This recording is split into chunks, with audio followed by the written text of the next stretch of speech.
Today, we're making a creamy chickpea and broccoli soup. Rich, aromatic, and packed with plenty of plant protein. It's a one-pot recipe that builds flavor in layers and gives you something warm, comforting, and nourishing without any fuss. This stew is proof that if you want healthy, you want easy, you want tasty, you also want pantry staples and have it all on a budget. Here's how you do it. Let's talk about what we're gonna need. A bit of olive oil, onion, garlic, fresh ginger, vegetable stock, chickpeas, broccoli, canned coconut milk, fresh lemon juice, and some seasonings. Before we start cooking, let's prep our aromatics and vegetables. This is where the foundation of the stew is built. First up is our onion. Chopping this into a medium dice. The onion is going to make up the bulk of our aromatic base, so I feel like the size matters. You want something that holds its shape just a bit so it brings texture, sweetness, and a little depth. Next up is our garlic. I was gonna say 4 to 6 cloves, but 6 to 8 cloves sound better. We're gonna mince it pretty fine so it melts into the stew. Garlic is one of those things where the fresher it is, the sweeter and more aromatic it tastes. So try to shoot for the ones without the sprouting in the center. Now, grab your lemon, slice it in half. This is going to be our brightener at the end. A little acidity really transforms creamy, rich dishes, especially ones with coconut milk. Next up is our ginger. You can see mine's is a bit older due to the wrinkles on its skin.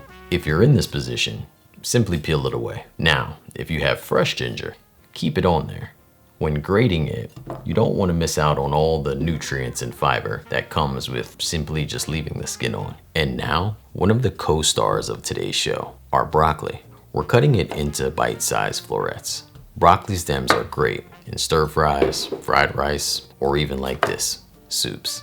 Anything really. They stretch your grocery budget and cut down on food waste. You know what?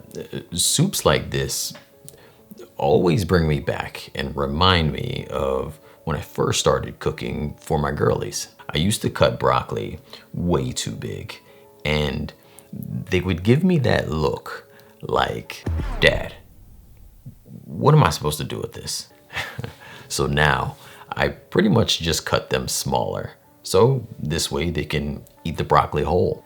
It's the little things like that that make dinner just feel easier for everyone. And meals like this just bring us around the table more often, especially in the winter.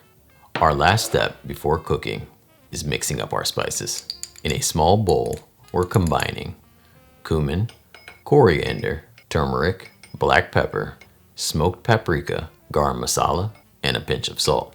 Mix it together, if you can find your whisk, or with a fork.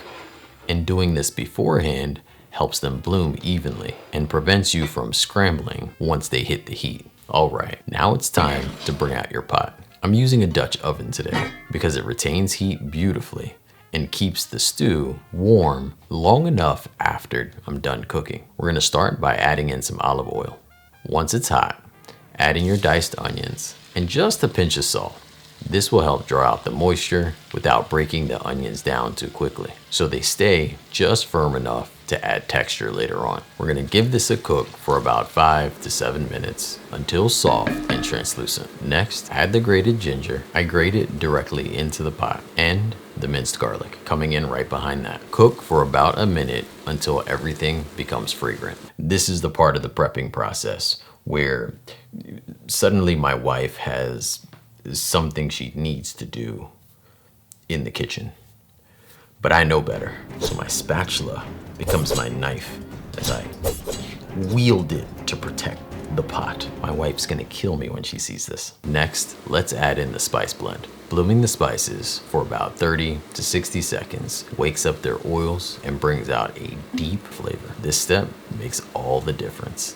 Now, let's pour in about a half a cup of our vegetable broth to deglaze the pot. Scrape the bottom so all those toasted bits lift into the broth. Then add the rest of the stock and the chickpeas. Bring the mixture to a gentle boil. Reduce to a simmer and cover. Then cook for about 15 minutes so the chickpeas soften and soak up all the good flavor.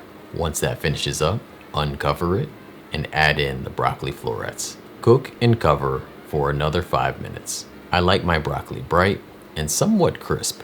It has a bit of a snap to it, but if you want it softer, just cook for an extra few minutes.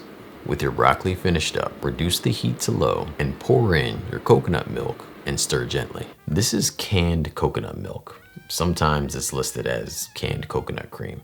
At least where I'm from, either one works exactly the same. Regardless of which one you have, try not to heat too aggressively though. Sometimes the coconut milk can separate from the rest of the ingredients if you do. Also, for like a thicker alternative and even possibly more creamy, you can go like cashew cream, and whew, that is such a good choice. And our final step, adding in our lemon juice. And I've done this a few times, but if this is your first time, taste and adjust the levels of salt and pepper until everything comes alive. And boom, that's how you make our creamy chickpea and broccoli soup. It's rich from the coconut milk, warm from the spices, and bright from that lemon. It's like the perfect bowl for any night of the week. The full recipe can be found linked in the description, or you can head right on over to my website, makeitdairyfree.com. Thank you so much for watching. You're amazing. I love you. Until next time, believe in good. Peace.